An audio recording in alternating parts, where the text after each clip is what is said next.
Time's up, Admiral. Here it comes.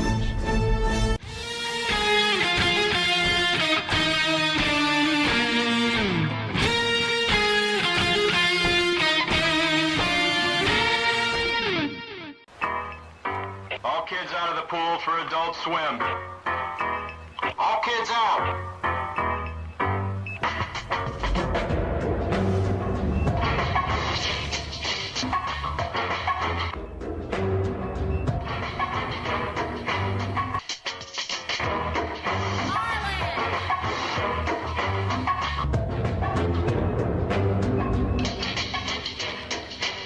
Lego Lord of the Rings Balrog raised eyebrows for what some fans say is an unfortunate pose. I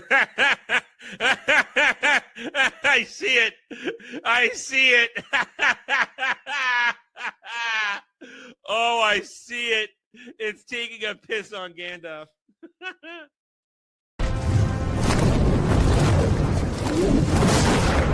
You shall not! Pee! Before you go, one question. Yes? Where in the galaxy is Sanusi?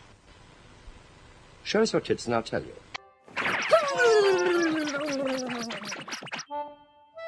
There we go. All better now. Man, titties are the greatest things on earth. I'm having an epiphany.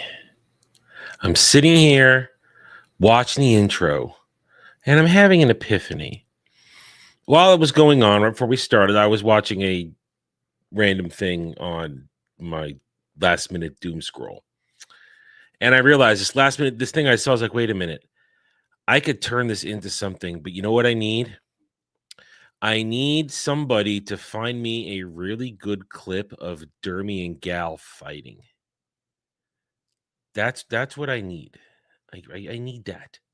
I need somebody to find me some audio of Dermy and Gal fighting. And while we think about that, Professor Savage said, Prof, for $10, stream your fears. Okay, there it is. Prof has purchased 30 minutes of my time to stream, because that is something we talked about, to do at least 30 minutes of live streaming. What else is it called? Outlast 2. Can't do it tonight. I don't know about tomorrow night. Maybe we'll figure it out in the next couple of days. We'll figure it out. We want to get like the highest possible everybody to watch me possibly get scared. Listen, I'm not going to say I'm not going to get nailed by a jump scare. I am as susceptible to jump scares as anybody else. So you might get some good old fashioned out of me. You know, you never know. No, there's gonna be no hose drinking simulators. That's too gay. But yeah, so all right, so it is now official. At least a minimum 30-minute, and during that, of course, the effect will be every $10 buys another 30 minutes. So we could keep that going. We could keep it going. So we have to find an appropriate night. Now we do have a chance to do this on Sunday, because there's no Wormhole Watch this week because Brad's going to be in France. So we could start early with an Outlast stream, because I was also planning on streaming some more Tainted Grail Fall of Avalon, which I started playing last night. I was really enjoying that last night. That game was scratching that kind of RPG itch I had where go out, find gear, scrape shit together, craft, just open world, find shit to do. It appeased that need I had in that. So I want to stream some more of that, but there's no reason we cannot do both. No reason we can't do an Outlast stream on Sunday and then more Tainted Grail to wash away whatever damage I suffer from that. So I'm thinking Sunday, maybe at about, I don't know, 6 p.m. Eastern, because that gives me cool down time from Roundtable, and then it gives me time to get settled in, look the rest of the evening, and then we could start and we'll see where the Outlast stream takes us. So that's what I'm thinking right now. I'm thinking 6 p.m. Sunday for at least the first 30 minutes. So that's what I'm thinking. If you guys are okay with that, you let me know. sleep. How would that even work? I told you. How does that even work when you think about it? Because at least for me, when a sleep paralysis happens, I don't. Everything's out of like the corner of my eye. It's never or like the feeling of something's behind me. It's never. I never see the shadow demons. I never see those otherworldly bastards that I feel are going to attack me and do unspeakable things to me. I never see them. So I don't know how a sleep paralysis game would even work. I mean, everybody has different sleep paralysis moments. Mine, for me, is for me, the panic of that is I can't quite see because I'm locked into place, usually on my side. Well, we actually usually on my back or my side, because it usually happens the most if I somehow flip myself onto my back. But it's usually out of the corner of my eye, so I don't know how sleep paralysis fear would work with that. Anyway, so hope everybody's having a good Wednesday. It is Warhammer Wednesdays. I'm sure at some point somebody there it is. Kel is sent for $20. Here's the video about the timeline of the Badab War. Okay, so there it is. I'm assuming it will be in my links in my description below. Yes, you guys were playing last night. I didn't play because, one, I was already playing a game. And two, I had to try and go to bed to get up this morning because I had maintenance coming for preventative maintenance that they do every four or 5 months. Every 4 months, they come in here and do shit. So I had to be up, and I had to prepare the apartment for when they come in because they were just going to walk right the fuck in. They didn't even knock. Usually it's like they knock. Motherfuckers didn't even fucking knock. They just walked right. If I had been standing there in the living room waiting for them because I heard them out in the hallway to the other apartments in the breezeway, I was like, oh, you guys just going to walk right in, huh? But I had everything set up, because I don't allow shoes in my apartment past the opening walkway of the hall. So you got to so I had sheets down, and tarps down, everything down, ready to go. But damn, they just walked right on in. Walked right on in. They came, they went, but I didn't get enough sleep as it was.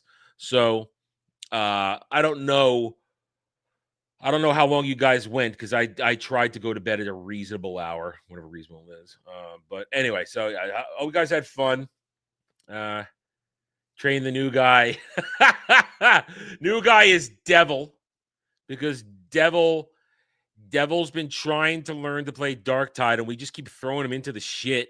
Problem is, I assume he's at least level. Is he at least in his 20s by now? Kel, you guys have been running him through stuff for at least a few weeks now. I gotta assume he's got at least one character in the 20s at least. But the problem is, and I'm aware of this because I was there. I'm pretty sure that Devil still doesn't know how to modify his gear. And he's not really sure about the builds for his leveling up. So when Kel says training the new guy, Devil literally needs to be trained. He literally needs to be trained because he has no idea what he's doing.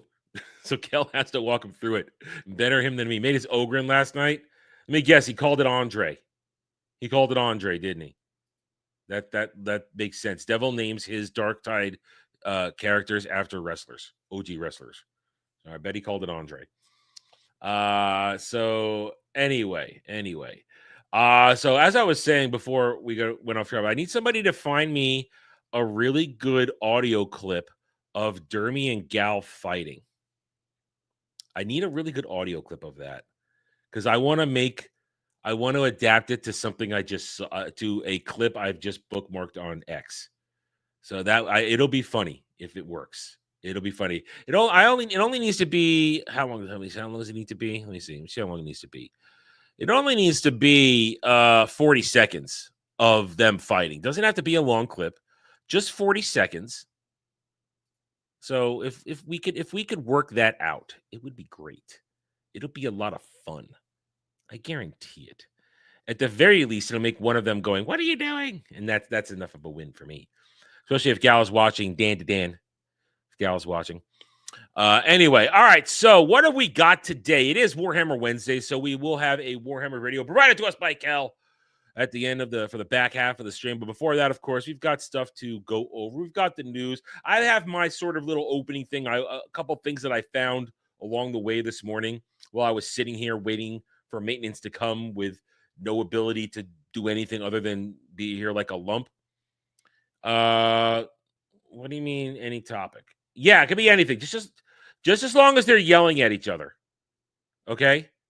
Just as long as they're yelling at each other. That's all I need. Preferably with very little cursing, because it is for an intro and I don't want to get dinged for cursing because I'm making it to add it to an intro. But yeah, it could be anything. They just need to be shouting at each other. You know? Or one maybe shouting, the other one being calm. So it doesn't really matter. It doesn't matter what the topic is. It could be anything. Anyway, so I got a couple small things going on because listen, we are now in the back half of the week. It's going to be a busy 48 hours as I wait for a chance to go watch Fantastic Four Baby Steps. Some people are saying it's fun, it's great. I don't believe that for a fucking second.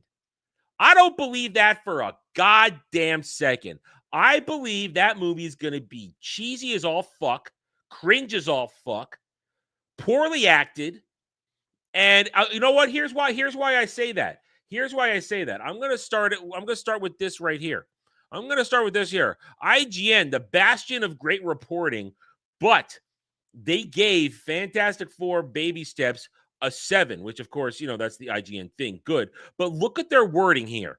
The Fantastic Four First Steps is a family dramedy that only stops working when it tries to be too much of a superhero movie. And then they say here, with the Fantastic Four First Steps, Matt Shankman directs a film that's for sure interesting to look at, even if it doesn't quite rise to the scale of its planet-eating antagonist, a force of cosmic nature that doubles as a metaphor for parenting. I'm sorry, if you are coming to me telling me that it's fun, it's great, and this is what IGN had to say, one of the suck-ups, I question your cognitive abilities. I honestly do. I question your cognitive ability to accurately tell me what happened in a movie, with or without spoilers. So I'm looking to get my hands on this in the next day or so. Hopefully, I'll be able to go see it through a spyglass, and we'll find out. I'm hoping to get my review done. Hopefully, I'll get my review done tomorrow. That's the real hope. Get my review done tomorrow so that I can get it up either late tomorrow or first thing Friday before we go on stream, so I can give you a rough breakdown. Of course, my goal is always to get it out before FNT, before they have their 2-hour discussion on it, and most people then get ruined for wanting to watch anybody else's reviews. So I'm hoping to get it out before then. If worse comes to worse, it comes out after FNT. Worst comes to worse. So we're going to find out. I truly think this movie is going to be total garbage. There is no way that Pedro Pascal makes a good movie. There is no way that this thing will not have agenda in it. And there's no way that it's going to maintain any sort of interest. It just isn't. So it's going to be garbage. And my prediction. I've seen no evidence to the contrary. I think every single character portrayal of the Fantastic Four, of these characters, I think they're all going to be wrong. I think they're all going to be off. And I think they're all going to be cringe as hell. And I think it's going to be terrible. Because we talked about this on Sunday on Roundtable. We know in the beginning, Sue Storm, who is married to Reed Richards and did not take his last name, that she's going to reveal I'm pregnant. And that's when the Silver Surfer her is going to show up. And then the baby, and then I've seen some recent clips. There are bits out there of showing her walking around pregnant, which means they're going to go through 9 months of the movie before Galactus shows up at the end. What is this movie possibly going to be interesting for an entire second act of Prager's Sue Storm and Pedro, who will never father a son in his entire life, Pascal? How's that going to be interesting? I don't understand. It boggles my mind. Anyway, so we're going to find out, though. And I'm likely going to shit all over this. At the very most, it's probably going to be, from my perspective and my opinion, a boring ass movie. I predict that at bottom line, that's what it's going to be. So there's that. Got a little bit of that preview in there. There's nothing much more to preview. Now, some people have their reviews out already because they got the theater early, but some of us plebes have to wait until at least tomorrow before we can get a shot at it. So we'll find out then. He's Internet Daddy. That's right. Pedro Internet Daddy Pascal. Father to millions of stans and creepy weirdos out there in the internet ether. All right, I got a couple other things here. This also dropped. Let's stay in superhero news. They have announced that there is a Booster Gold series happening. Camille, Nana ain't gonna be it, which would have been funny to rip on it, but he's not gonna be it. But they've hired the writer of Our Flag Means Death. For some of you that don't know, Our Flag Means Death was the very gay pirate show from Taika Waititi. So they've hired a guy who wrote, David Jenkins, who wrote a very gay pirate show for Taika Waititi to make a Booster Gold series. Yeah, no faith. No faith. That Our Flag Means Death show is reviled by many people by basically turning all the history's famous pirates into gay men who all had gay sex together. So yeah, no faith, none at all. And I also don't have faith in this. This dropped today. I'm not going to play the music because it's got a little bit this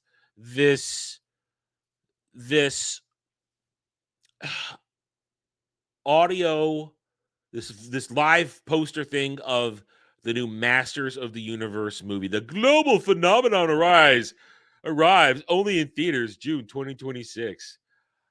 Oh man, we've seen some little tidbits of this He-Man movie, Master Universe, and they used the actual theme, the old school theme from there. The old school 80s theme. And dun, dun, dun, dun, dun, dun, dun, that. And I have no faith in this either at all. I just don't. There are some things that just be left alone at this point. I mean, Kevin Smith already took a giant jizz mix dump on Masters of the Universe, on He-Man, the previous couple years with that horrible show. And if you're going to basically not exactly pick up where you left off, but do it in the same vein of based on the old school 80s one, leave it alone. Leave it alone. The last good He-Man was the 2002 reboot, which was great, and then only lasted 2 seasons because Cartoon Network, Turner was fucking stupid, and they canceled a really good show. I have no faith in this. If I'm proven wrong, I'm proven wrong, of course. If I get proven wrong, great, fine, I'll admit it. But I don't have faith in this. Why should we have faith in any of these things? That's the question. Why should we have faith in anything? They have not proven that they deserve our goodwill. They just haven't. They haven't. Kratos El Grados, $5. Rant about Master Universe cast and or production team. All right. Let me get some stuff on there. All right, let me bring this down. Let's get some visuals then. All right, let's get some visuals. I can do a rant on that. Let's go to good old Google. Masters of the Universe 2026. All right, here we go. All right, let's start with the cast right here. We can zoom right in here on the Googles on the main page right here.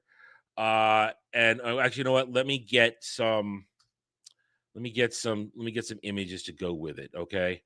Now, Nicholas Galazantine, He-Man. Now, this is all we got of him for that. So let's get that up there. Image a new tab. Camila Mendez as Tila. Camila Mendez, there it is. Tila. All right, there is a shot of her.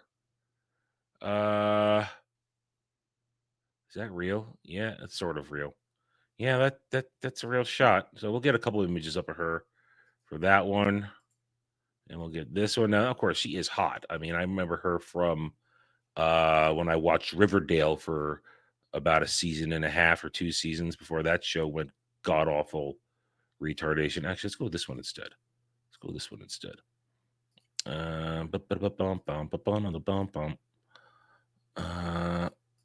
Okay, let's ditch this one.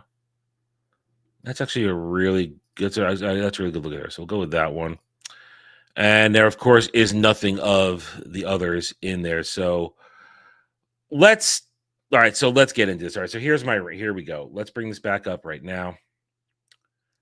And here, let's go through this cast. Here's the problem right now. All right, Nicholas Galzantine playing He-Man, or possibly Adam as well. We don't know.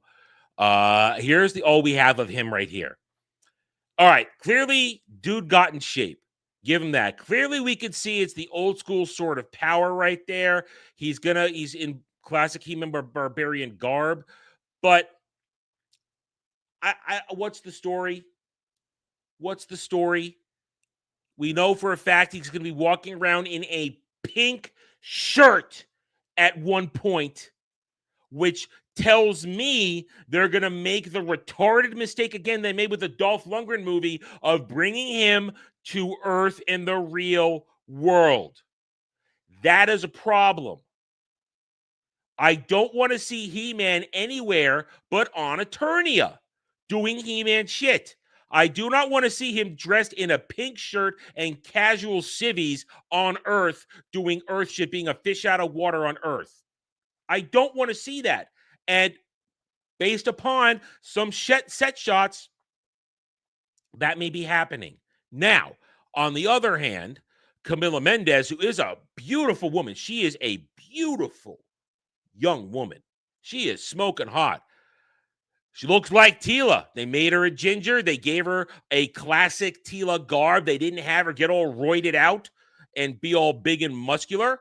They made her look like Tila. Gave her the wrong red hair. Whether I'm sure they'll have it in different styles throughout the movie, but this is a cast shot right there.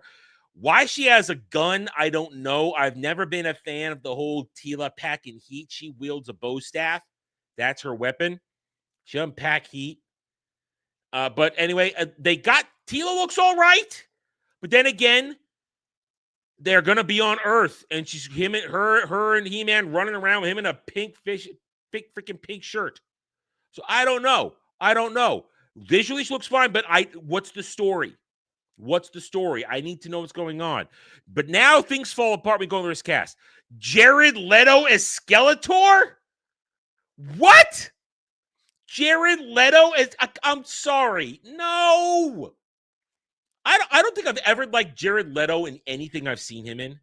I don't think I've liked him in a damn thing. The dude he's creepy. He's weird. I don't know. And listen, I love Idris Elba. He is a fantastic actor. But you've race swapped Duncan, Man at Arms. You've race swapped Duncan. And if you're having him get it on with Morena Baccarin as the sorceress to create Tila, because sorry, spoilers, Tila is the daughter of Duncan and the sorceress. Great. That don't look like no mixed breed. Hold on a second. Dre, does she look like a half-breed? Look at this half-breed. No, not really, Dre. So I'm going to say sorry, Dre. She doesn't. That just looks like a sexy young Latina woman. Who Morena Baccarin is also a beautiful Latina woman. I think. Point is, she don't look like no half-breed. So how is he her father? Oh, I don't know. No. And then listen, Allison Brie, she's hot too. But is she still hot enough to be Evelyn? Is still hot enough? Let's see what else we got here. Let's go down the list. Oh my God, they're putting in Fisto. Really? One of the gayest He-Man characters ever. I'm gonna give them thy fist. He's just got a big ass metal fist. His name is Fisto. I'm gonna fit. He always says, I'm gonna fist them. I'm gonna fist him. Jesus Christ. I mean, come on. And then Goatman? I don't even know what Goatman is. That's one Masters I don't know. One of the Masters I don't. Who is Goatman? I mean, Ram Man? Is he Ram Man? Or they just got the wrong line there? I don't know. So I mean, are we gonna have Ram Man? Are we gonna have Manny Faces? Are we gonna have anybody? We're gonna do this? I mean, Kel is right. Kel is right. Idris Elba should have been Skeletor. That I could fucking buy. Idris Elba has gravitas. Idris Elba has gravitas. He could have been Skeletor. Would have been badass. Because it doesn't matter. You know why? Because he's in makeup. He has a skull for a face. So I don't. The casting is all wrong. Goes against the evil Skeletor to save the planet of Eternia and protect the secrets of Castle Grayskull. That's like the oldest fucking old school definition what He-Man does.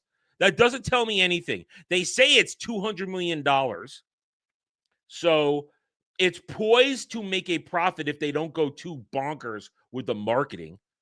Right now, it's had no marketing whatsoever. So right now, this movie needs about 450, 500 to break even at the moment, if we believe this. And I lean towards believing it because Amazon has all the money in the fucking world. So if they just said, we're only giving you $200 million, I kind of believe it. But right now, so I don't like anything about this. I can't rant on the story. I can't rant on anything because we've seen nothing. So I don't know. This I think it's at best it might be campy cringe goodness. At worst, it's a disaster. We're not going to know. Listen, I will happily watch and review this because I grew up watching He-Man. I had He-Man toys. I'm the kid that had Grayskull and Snake Mountain. I had all that shit, dude. I had it all. I watched the reboot. Here's a story. I have a sad story for you. I think I might have told this in the past. So when the Dolph Lundgren live action He-Man was released, my mom and I were actually in Manhattan. We'd gone into the city to see my stepdad. And for some reason, my mom let me bring one of my stuffed animals with me. I don't know why, but he was one of my favorite ones. His name was Mimi. He was a little red dog, like it could fit in the palm, little red dog stuffed animal. And his backstory was that his ears would go up and he would fly around. He was Mimi. We went to see He-Man in the movie theater, and I left Mimi in the movie theater. And we didn't realize it until we were long on our way home. So I have a bad memory attached. Now, I don't hate that movie by any means necessary. I think it's a movie. It's not a great movie. Dolph Lundgren and Frank Langella are really good in it, actually. Frank Langella is really good as Skeletor. But it's kind of one of those movies that's He-Man in name only because it doesn't really draw on the actual He-Man lore. Because we don't know that He-Man is actually Prince Adam. There's not much of the mysticism in there about the Sword of Power or anything like that. So it's really He-Man in name only. And they introduced some interesting things in there that did make it into the He-Man lore proper. But still, it's not a great movie. It has its moments. But I do have that bad memory with it, that I lost one of my favorite stuffed animals as a little kid. I left it there. So that's a sad memory. Either way, though. So yeah, it's He-Man, Master of the Universe. It can go. It needs to earn. It needs to really freaking earn my trust and belief that it's going to do well. It really does. And right now, it doesn't. It doesn't. Yeah, yeah, man. Yeah, man, he seduces her. Literally, he seduces her. That's the lore. He seduces her. I'm telling the story. I'm telling a story. It's a sad little kid story, man. It's a sad little kid story. It works. Uh Oh Lord, yes. Listen, I don't have any of my old stuffed. I have one. I have my teddy bear. I still have my teddy bear from childhood. That's the only stuffed animal I have left because I hope to one day pass it on to my son or daughter. I still have my teddy bear. I still have Radar. He's in a drawer in the living room. His eye is missing. It's with him. His eye needs to be glued back on, and he needs to have the stitches sewed up on his belly because he could burst at any moment. But I still have my teddy bear from when I was a little kid. He was my first stuffed animal when I was in the crib. I still have him. No, I don't. I just said he's in a drawer in the living room in the break front dresser. That's where he lives. Very safe and sound, safe from the world and damaging effects. I had a skunk. One of the best one I have is I had one of the snake men. One of the snake men that would squirt like a water gun. You could put water in him, and you pushed his head, and he squirted at people. That one was a nuisance to everybody. My stinkor didn't stink any. My skunkor didn't stink anymore when I got him. I picked up my skunkor from a rummage sale. I didn't get him in a package. I picked him up from a rummage sale. Is where I picked him up. Anyway, all right, that's enough embarrassing stories and gone down some rabbit holes. Let's get into the news and see what we got there today before we watch something good. Okay, let's bring it up. Let me have a sip of water, and we will begin with, as always, Varieta and its nonsense. All right, hold on a second. I was a happy child. I wasn't little angry Adam. I was happy. All right? I wasn't angry. Wasn't angry. You know what? All right, you know what? Here, I'm going to do something nice for you guys real quick. All right, hold on one second. I'm going to do something nice for you guys. Even though you're being mean to me, I'm going to do something nice for you. Okay? I'm going to do something nice because we're at the end of the month and I have to remember to do it before I forget because I'll probably forget again. You know what I'm going to do? I am going to be a really nice guy and I'm going to give you guys some gifted memberships. That's what I'm going to do. I'm going to go in here right now. Here we go. Here's some memberships for you guys. There you go. Free gifties for you guys. There you go, guys. Gifted memberships, even though you're all being extremely mean to me right now. You're all being extremely mean to me. Tormenting me about my childhood trauma of leaving a stuffed animal in the movie theater. Make you fun of me for still having my old teddy bear that I hope to one day pass down to my children if I'm lucky enough to have any. So you don't get to look how nice I am to you. Look how nice I am to you. So there you go. There's 5 gifted memberships to those who got them. Anyway, all right. So let's get into the news. Here we go. Yes, they have closed the South Park deal. We did that. We learned that yesterday, and apparently the next season premieres tomorrow. I just saw. There you go. More South Park. Great. Unless it's something outrageous that really speaks to something we're talking about, I'm probably going to pass for the most part. I really don't care anymore. Oh, that's who got them. Oh, well, I'm sure Ariel will make it fun for me. All right, so let's see. Colombian Studios, I don't care about that. 100 Years of Solitude producer Dynamo Revs up international reach. We don't care about this either. ITV Studios don't care about this show. Colombian Indie, we don't care about Colombia make movies. The senior trailer of Michael Chiklis is an unlikely college football player in Angel Studios drama. I've heard that that's poised to be a well-received movie. I've heard that. CW to pick up professional bull riders' rights. I'm going to ask you guys a serious question. Does anybody here watch bull riding? Anybody here watch bull riding? I don't understand. I mean, it has a following. It clearly does, and it's a real sport, and it's a dangerous sport. But I'm just curious: is anybody in our area, vicinity, watch bull riding? I don't know. But the CW to pick it up. That's strange because nobody watches the CW. Nobody watches. You'll watch it, Prof?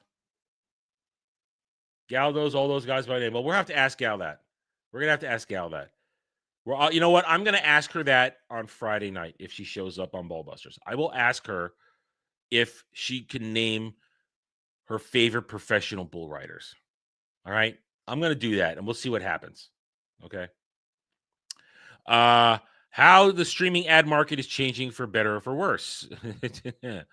Don't care about that. Sony's new noise-canceling headphones reshape audio clarity and sound immersion. Here's how to buy a pair online.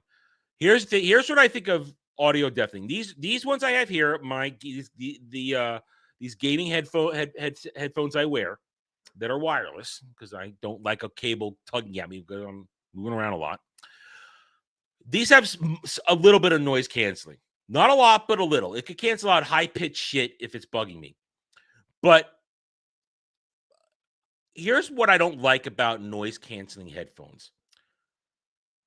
Dumb motherfucking retards who walk around in the street wearing these fucking things. Literally not paying attention to the world. That's what I don't like about them. If you're in your home chilling out, great. Chill out. Be lost in your music. You're not a danger or not walking into the middle of traffic or anything like that while looking at your goddamn phone. But people who walk around with noise-canceling headphones down the street, in public, doing shit, I cannot fathom not hearing the world around me in case something's happening that requires my attention. I cannot fathom that. I don't trust people do that. Good Sir Alderman Strong for $19.99 for Little Red Palm Dogs at the movie theater. Come think of it, downsides, that sounds quite bad to read aloud. He was a beautiful, tiny little stuffed animal.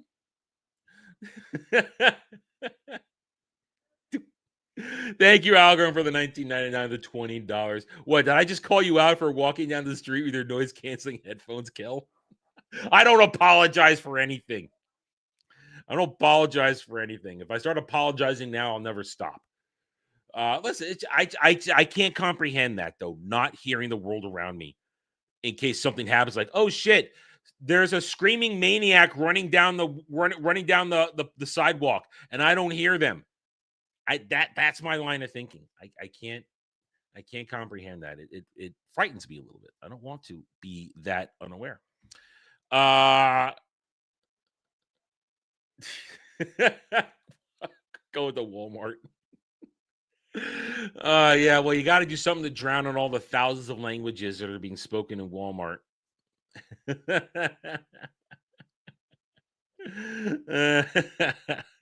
I'll forgive it in Walmart. You don't want to hear what's going on in Walmart. I'm in Walmart so briefly. I'm in and out in there in 10 minutes or less, maybe 15 minutes, that I'm not in there long enough, but it is bad. Especially when they're the fucking music they play. It is horrible. I'll give you that. Well, you're listening to me, so I can accept that.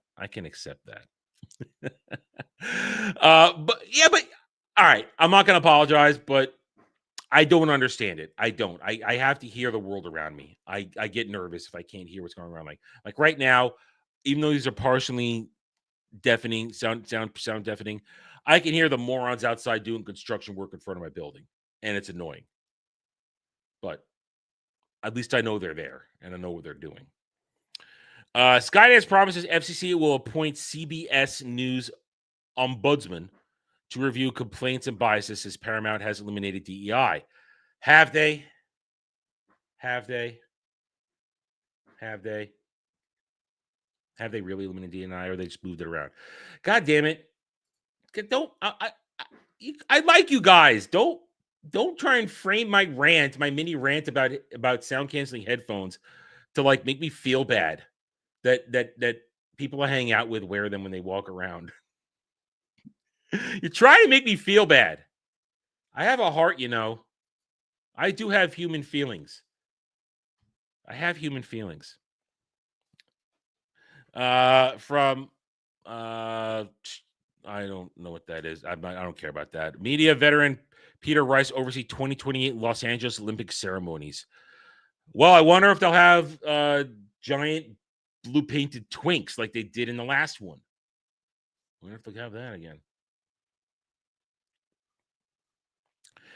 Egypt will film clinic headed to Venice. Egypt's film clinic headed to Venice. Oh, don't care. Martin Short revives Match Game on ABC and Sling TV is the best way to watch live. What is this? Another game show? Are we doing this? Sorry. See, you're probably at your desk. I can accept that. And while streaming, I can accept that too. You're in there. That, well, how are you going to hear him when he's sneaking up on you, Kratos? How are you going to hear him when he's sneaking up on you? Do that. Anyway. Don't care about music. Ike Barinholtz in talks to play Elon Musk in Luca Guadagnino's OpenAI film Artificial. Well, probably not hard. Oh my God, this show gets a season 5. Has anybody watched this trash show? Has anybody actually watched it? Do you know anybody that watches Only Murders in a Building? I've seen clips. I find this to be the lowest form of humor, the lowest form of everything. I honestly also because I can't stand Steve Martin anymore. I cannot stand him. I don't have a problem Martin Short and Selena Gomez may be a dumb bitch, but I would have sex with her. So, but anybody watch this? Does anybody know anybody? Trash show. If you die, you die. Okay, Drago. Okay, Drago.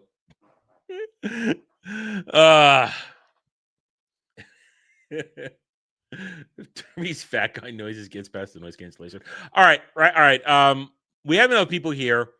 I'm sending everybody on a mission right now. Since Dermy's been brought up, and I don't see anything interesting here anymore. Let's go a little deeper real quick. I have a mission for you guys, and it's a mission I know you'll want to accept. All right, let me finish coming to this. Everybody stay in your seats. I have a mission for you involving Dermy that you must be sent upon. First of all right, so yeah, R.I.P. Ozzy Osbourne died out of the blue yesterday after recently having done his last concert, and everybody did it. Much respect to the Ozman. I was never really into Black Sabbath or Ozzy. I had friends who were, but I really wasn't. But I respected what Ozzy meant to metal and rock and roll. I respect that. And I even watched the Osbournes back in the day when because that shit was a little funny in the beginning. But who is this dumb chick who everybody says as she gave birth to her baby, it's reincarnated Ozzy? Who is this chick? I've never heard of her. Who is she? And she named her kid Aquaman.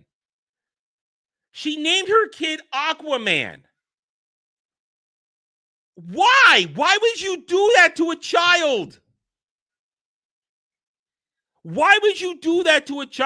Hey, Aquaman, you go swimming with them gay fishes?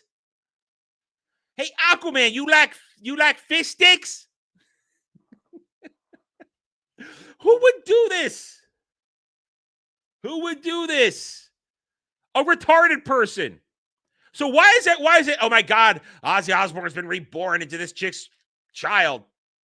Who is she and why are we doing this? Hurts my brain. Let's keep going here a little bit more before I say mention. Wednesday renewed for season 3 before season 2 even drops.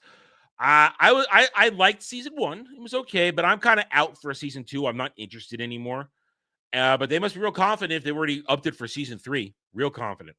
So I don't know. I'm gonna maybe when all is said and done, maybe I'll watch all. But I'm enjoying more. Also, I'm a little down on Jenna Ortega. She's a dumb bitch right now, and I try not to watch dumb bitches. I try not to. Do my best. Is there anything else here of note or interest? No. let's move on to Hollywood Report. Before we do, though, I do have a mission for you guys. I have a mission. So tonight it is Warhammer Wednesdays, which means tonight I'm playing Space Marine 2 with Alf. We were supposed to have Dermy again with the notice that he's going to properly install the game and get the tutorial. But last night at the end of his stream, because I tuned in for the end of Dermy's stream last night to make fun of him because I heard he was crying, Dermy is now looking like, instead of playing video games with me and Alf, killing Tyranids and Chaos, Dermy is going to do another stream on all the VTuber news. So right now, it is your mission to go on to social media and publicly shame Dermy for not playing video games with me and Alf tonight if he doesn't do it. That is your job. Go publicly shame Dermy. Everybody start putting out posts and tagging him in it and replying to everybody's posts until tagging him. Go out there and point the virtual finger at shame that he'd rather talk about VTubers than put on Space Marine armor and kill Xenos and kill Chaos. Go out there and shame him.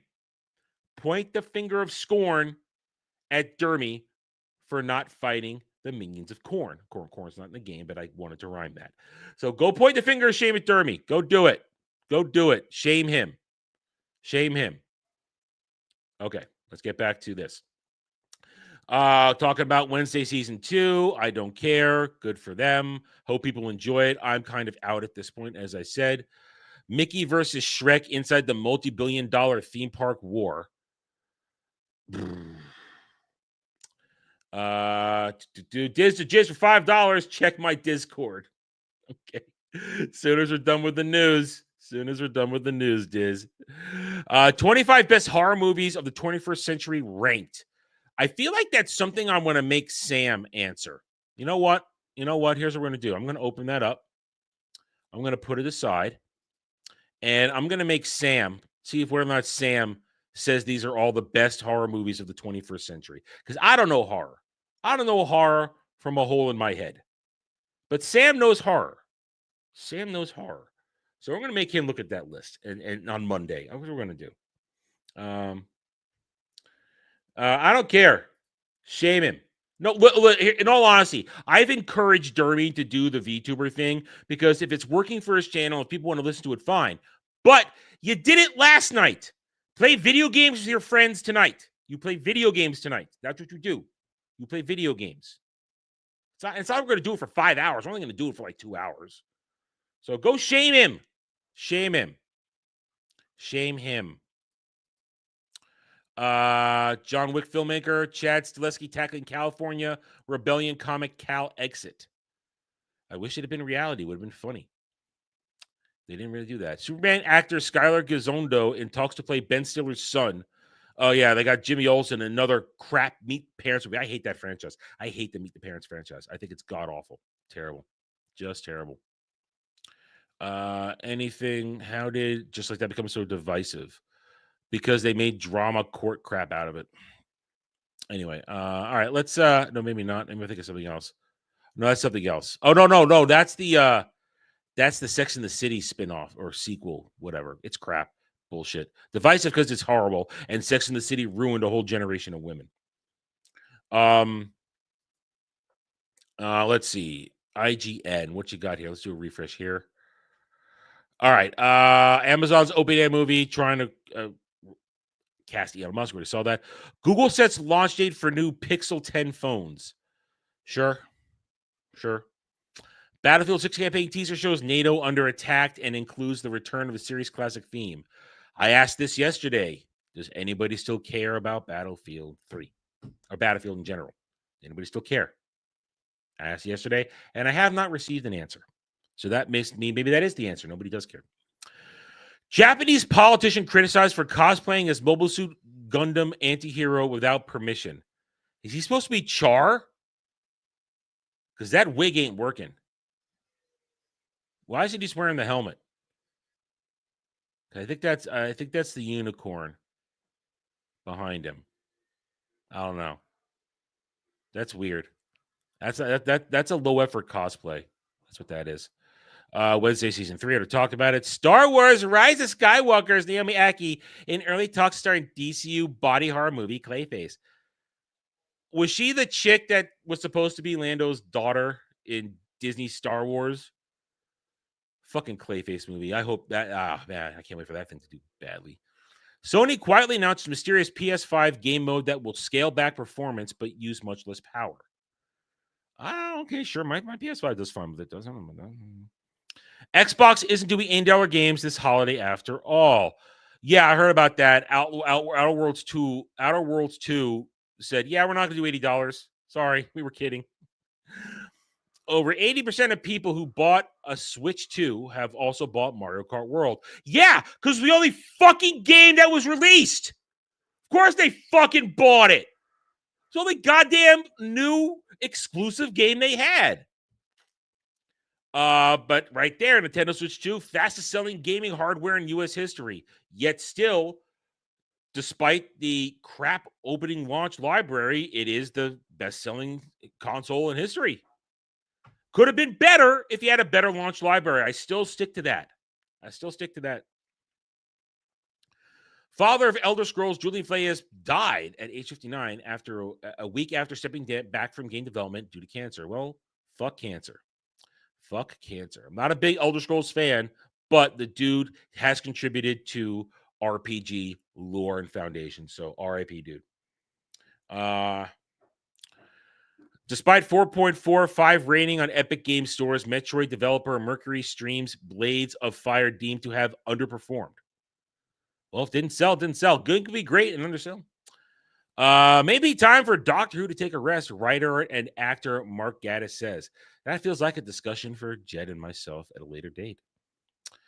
There's a special message for Zelda fans Googling movie stars Bo Bragason and Benjamin Evan Ainsworth. I don't care. Fantastic Four Baby Steps star Pedro Pascal says he remains appalled by his Wonder Woman 1984 character's lack of facial hair. All right, so I saw this on another post online. So Pedro was all about, oh my God, I look so terrible with a clean-shaven face. I refuse to be clean-shaven in any other role. So instead, he walks around with his gay man porn stash and partial scruff. That's what Pedro does. His facial hair is so beta male, it makes you cry. As Buffy the Vampire Slayer reboot begins production, fans are attempting to analyze behind-the-scenes photos for clues.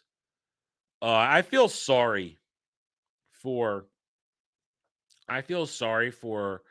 people who are getting excited for this new Buffy show. I do. Because as I've said before in discussions, usually on Mellow Mondays, you can't have Buffy without Joss Whedon. It's not going to work. It's going to be terrible. I think they released it 6 months too early. I think they should have released the Switch at Christmas with some of the games they were planning to release up until then. I think they should have waited till Christmas. I think they released it 6 months too early. I've said that before. I think they did with more games, and they should have had, if they had a true Mario game and a couple other games, and with the new Pokemon game, and not make Z to A cross-platform and made it Switch 2 exclusive, and also then launched the Metroid game and Donkey Kong and Mario Kart, that would have been a powerful launch library. In addition to all the retro shit and all the stuff they put in there, or the re-releases and remasters, that would have been a powerful launch library. But instead, they did what they did. And while it has been successful, you cannot deny it, it could have been even more successful if they had waited. But no, Nintendo had to launch early because they lost the narrative due to all the leaks. They had to regain the narrative no matter what. That's my take on that. It's been my take. It's been my take for the past 3 months. It's been my take for the past 3 months. I'm going to drink.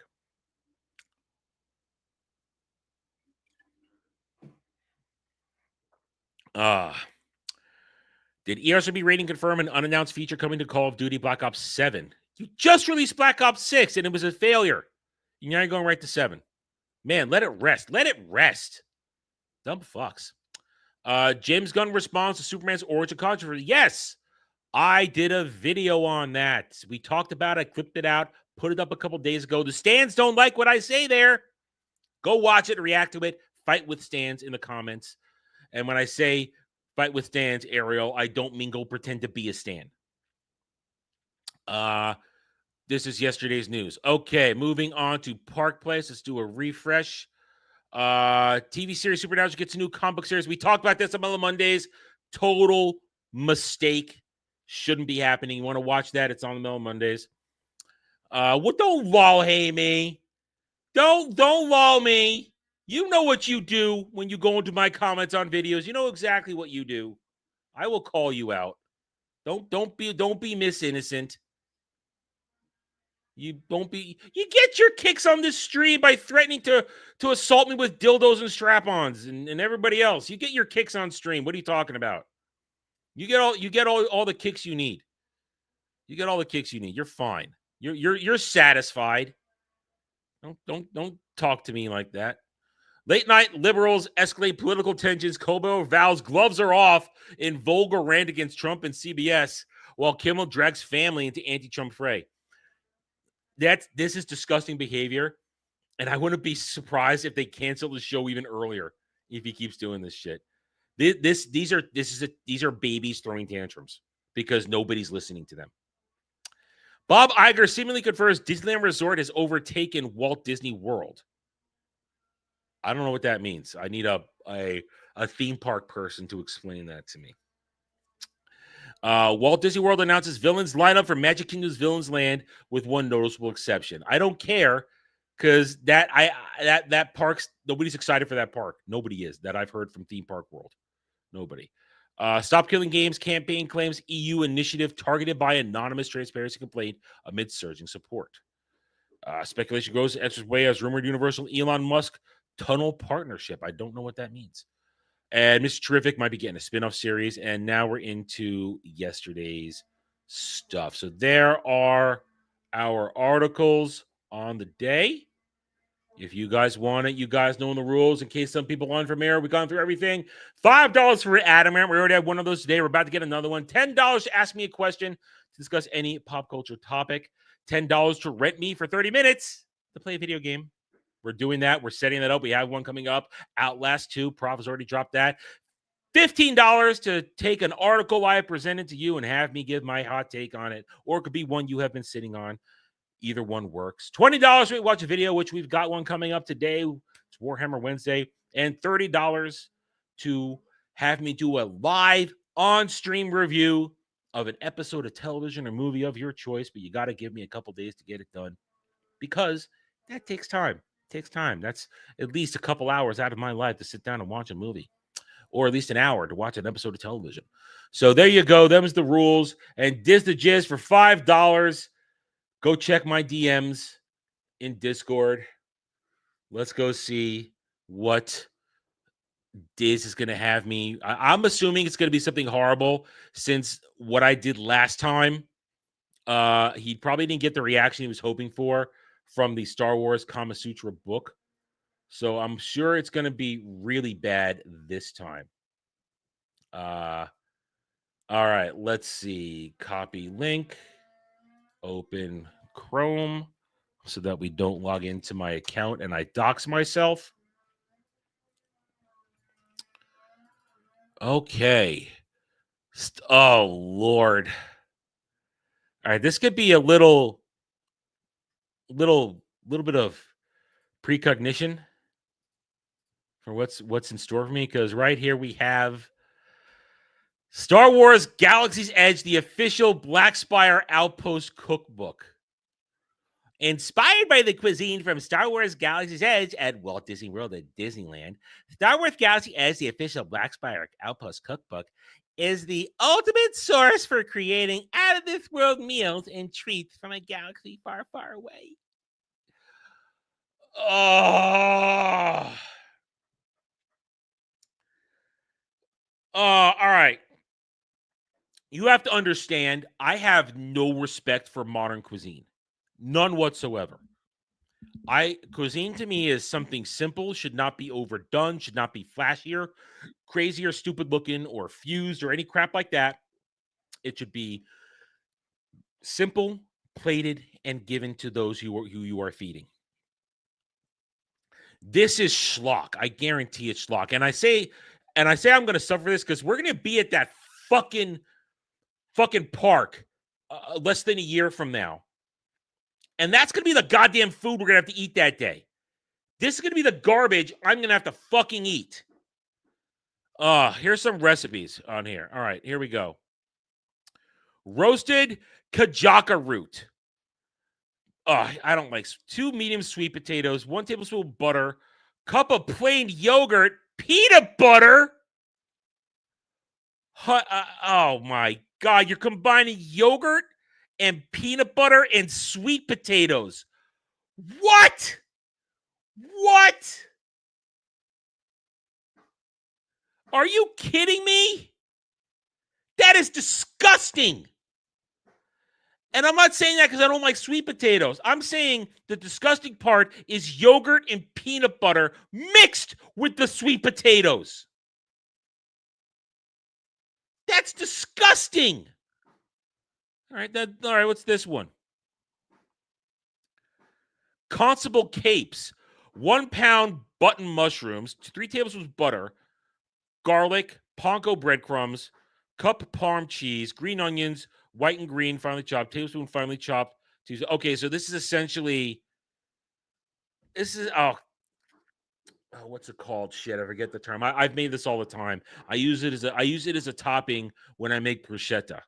I basically mix mushroom, onions, and saute them in garlic and olive oil with some stuff. So this isn't bad, but it's making it something it's not. I forget what it's called. Shit. I forget the real name of it suddenly. That's not a bad recipe. I do that all the time. It's also, or you're also, well, they're stuffing the shit onto the mushroom. It's much better if you dice the mushroom and saute it with the onion and the garlic, and then you you season it up. Much better that way. Difficulty medium. This shit ain't hard. Difficulty medium. Give me a break. What other garbage we have here? Yobi shrimp noodle salad. Cup of low sodium soy sauce. What are you, a pussy? Low sodium soy sauce. Go fuck right off your low sodium soy sauce. Lime juice, sugar, garlic, hot sauce, teaspoon, and the noodle salad. Rice noodles are not very good. I'm going to tell you, rice noodles are not good. They're very flimsy. I don't like rice noodles. Use real noodles. That last one was essentially a stuffed mushroom, but a cheap one.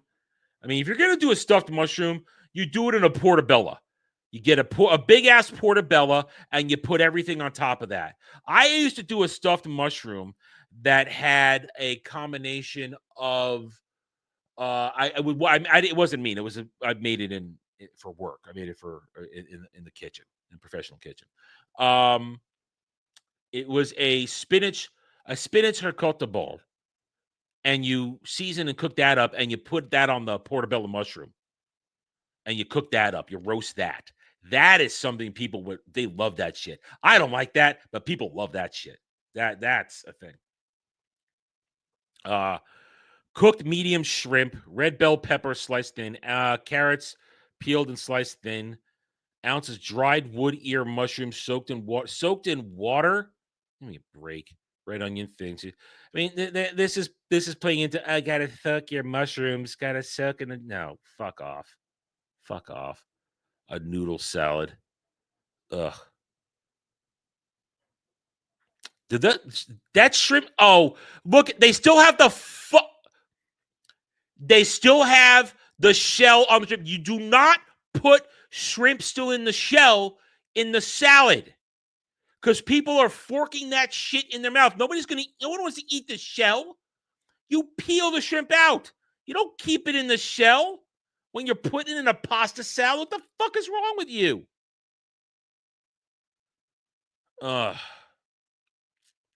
Braised shack roast. Roast beef. Well, at least it's real soy sauce. 8 ounces of they want fancy pasta. I don't even know what cavatelli or orecchiette pasta. I don't know what the fuck that is. I've never heard of that shit. This is some new bullshit they created. A couple whole peeled onion, sliced mushrooms, heaping kale. Kale? Are they still doing this kale bullshit? Jesus Christ. Jesus Christ. Jeez. Shredded rainbow.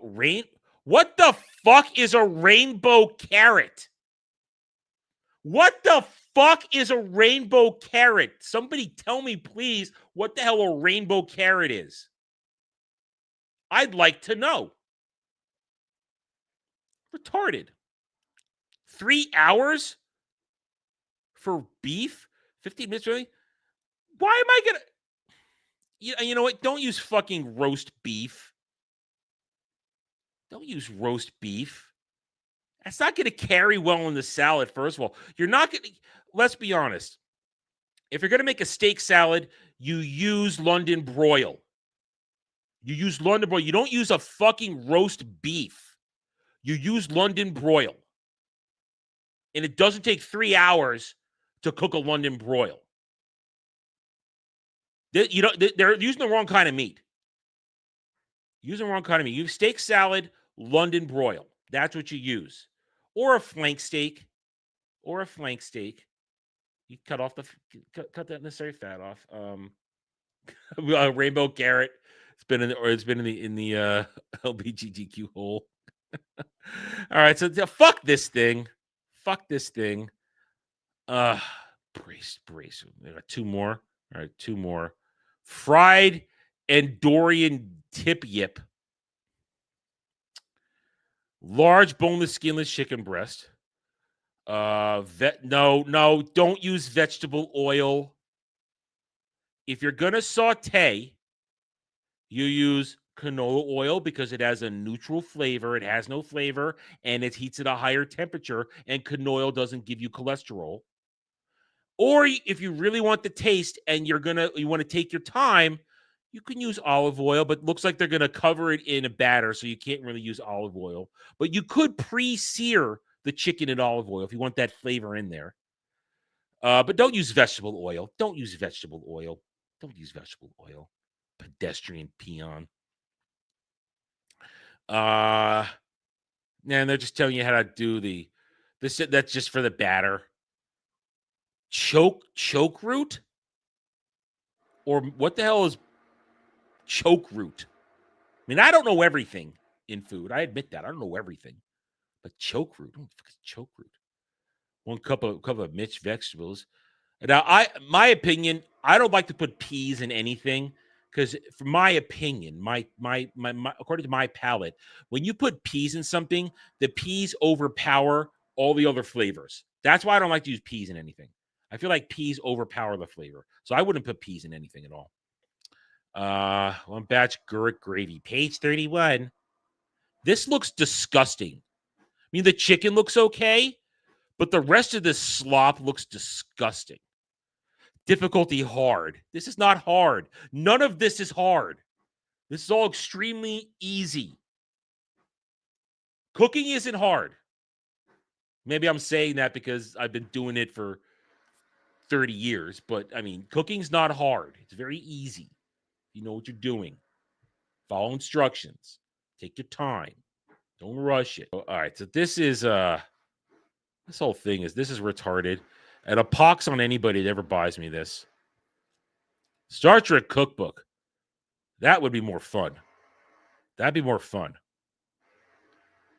Starfield cookbook. Ew. Avengers Campus cookbook. Ew. Horizon Dawn cookbook. Ew.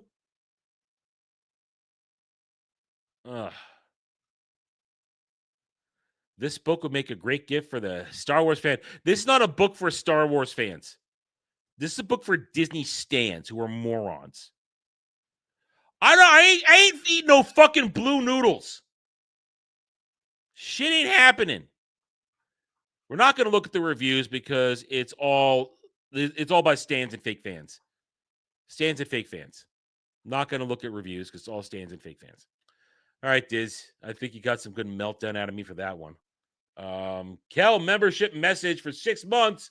New punishment here. You buy the book and cook and try the nastiest recipe.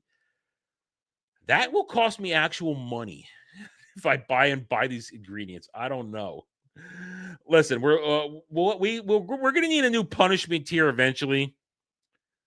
I don't want this. No. Thank you, Kel, for being a member for 6 months. Hang on. Ariel sent me a picture. Rainbow carrot. Oh God. Why are one of these carrots pink? This is retarded. Just use regular fucking orange carrots. Regular fucking orange carrots. Good Lord. All right. Let's are we done punishing me for the day? We might not be, but at the very least, let's move on. Let's go. Let's get to the video. The Badab War, brought to us by Kel. Let's get this set up and have a little fun. Let's save what's left of my sanity. And thank you, everybody, for being here today. I hope you're having a good time on this Wednesday. Hit that like button if you have found your way here, or if you are new here and you just joined the channel in general, just subscribed. I hope you're enjoying. Why isn't this loading? Load. There we go. Okay. As I was saying, if you are new here, I hope you're enjoying the content. I've had a lot of new subscribers come in the past week or two, and I hope that you guys are having a good time. Best way to show that right now is hit that like button. Hit the like button, and if you have come here on a whim and you see the madness, subscribe. Check out the rest of the content. We have a lot of fun here. Sometimes at my expense.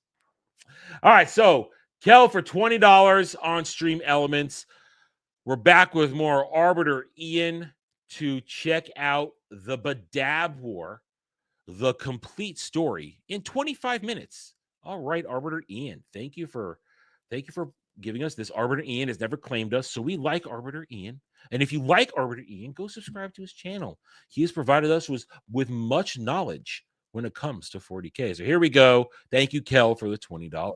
But Ian, aren't there already 40K lore videos about the Badab War, where someone drones on for 3 hours over a moving slideshow? You're not gonna make one of those, are you?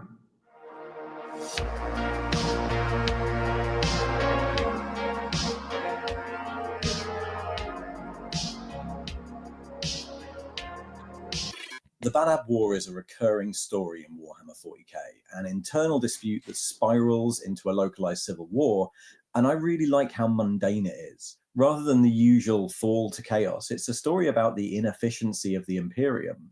I have another video where I go through the various mentions of Badab over the years and how it's evolved, but in this video, I just wanted to go through the story from start to end, hopefully in about 20 minutes. Right, hold on a second. What do you mean? You're here. You're not banned. What are you talking about? You're not banned. Don't play that game. You're not banned. You're right here. You're not banned. You've been here all day. Break it down year by year, and I'm going to accompany it with a moving map. So hopefully it's a moving map. So here we go. How let's see. Hold on. How old is this one? This one is from 4 years ago. Okay, so this looks when he was still getting started. Like everything in 40k, the seeds of the Badab War are sown hundreds of years before with the formation of the Maelstrom Warders. The Maelstrom was a massive and ancient stellar warp vortex close to the galactic core, an area where the warp and real space cross over, and the worlds within it were a haven for pirates, Xenos, and the forces of chaos. The area around the Maelstrom, called the Maelstrom Zone, contained a huge amount of mineral wealth, so settlements had persisted close by.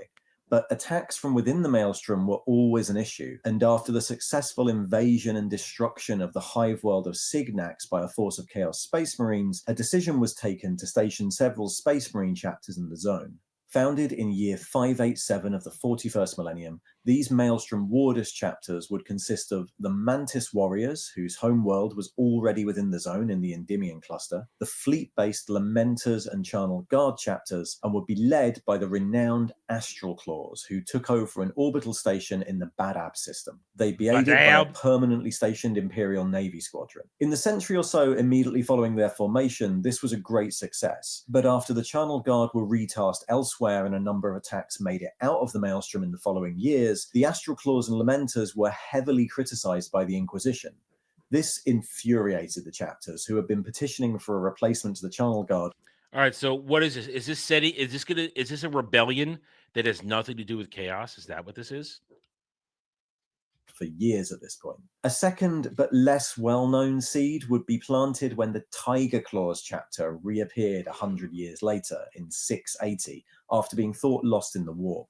The Tiger Claws were a successor of the Astral Claws, but on their return only a handful survived. But in 40k, chapters are required to send a portion of their gene seed back to Terra every so often for purity checks and as a sort of yeah, you don't want any of that Xenos or Chaos in there, do you?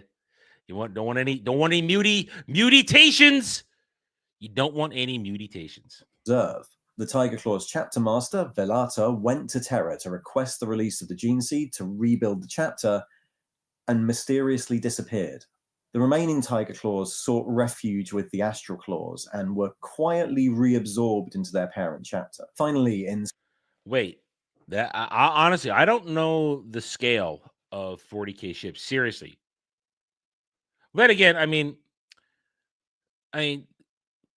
the ships of Star Trek, until you get to like DS9, you see some of those Jem'Hadar super ship, like super big ass ships, or like the Klingons had a few big ones too.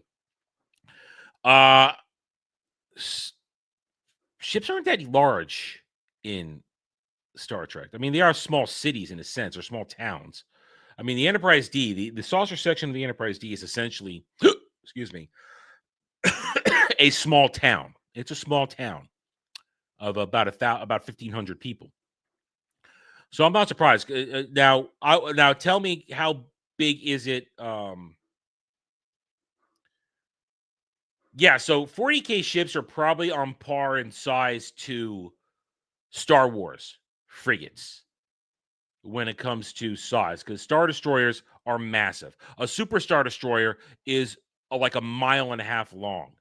That's how big a Super Star Destroyer is. And then we know that the Empire did make various Super Star Destroyers of various sizes. Like the Emperor's personal Super Star Destroyer, or when he had possessed one of his clone bodies in Dark Empire, the Eclipse, that thing was even bigger than the Executor. So that thing was at least like, I think, 2 or 3 miles long. So they are scale size to Star Wars, I think, definitely. That's big. I love big ships. Love big ships. Okay, let's get back to it.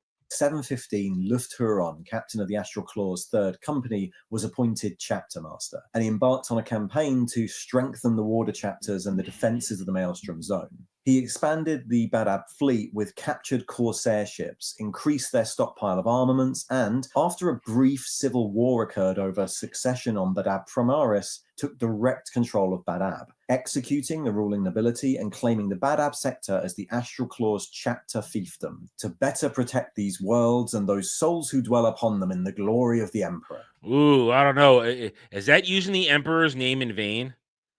Is that blasphemy? Are you saying I'm using the Emperor's name in vain by doing that? I don't know. I feel like that's not the Emperor's wish. He also sent petitions to Terra to request additional forces so that the Maelstrom could be subdued forever. His petitions were dismissed without full hearing.